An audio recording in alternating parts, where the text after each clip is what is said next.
Oh, I just realized something. The girls at the house wanted some ice cream, so I'm getting them some ice cream at the store. And I'm listening to old video game music from the kind of from the '90s, rearranged stuff and whatnot. And I came to this hard realization because I saw the writing on the walls in the '90s of what was happening politically, keeping trying to keep my nose to the ground to the radio and stuff, and hearing about news articles nobody was talking about. Not the top ones, but things on page 8 and page 7 in the newspaper and whatnot that weren't making a whole lot of a splash, that were pertinent to the climate of what was going on. And I knew things would get bad. I never thought they would get this bad. And what I mean by that, I don't mean Trump being president, because back then they put Trump on a pedestal.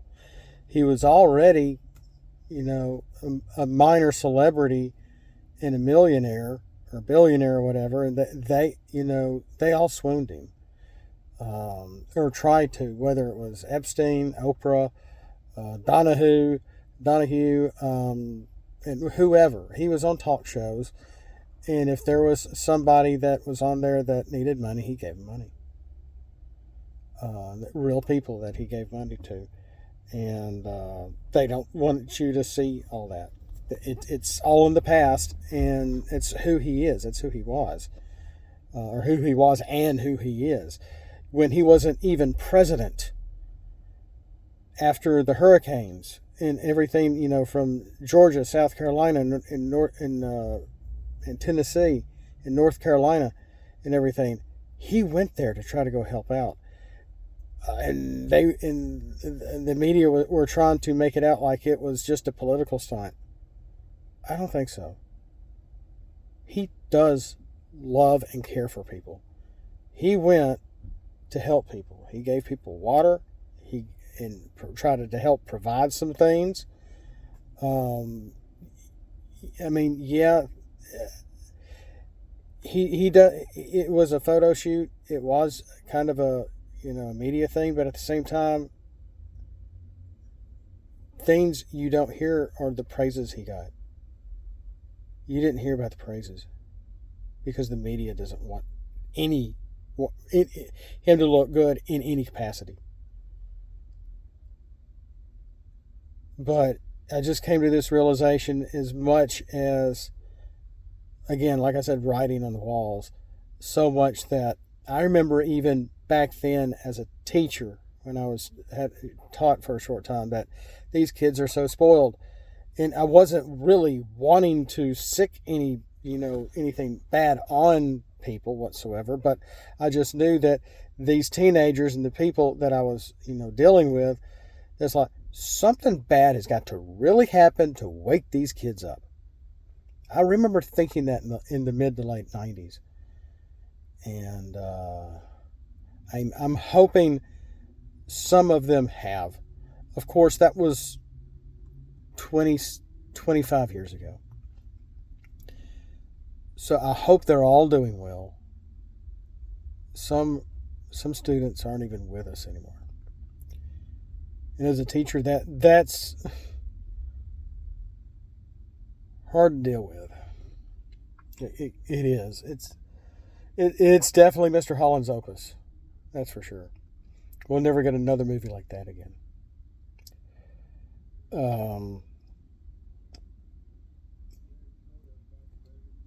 But what I can't believe, as much fun as I had in the 90s, as much as the technology and the game system wars and whatnot that went on, I think I took the 90s for granted.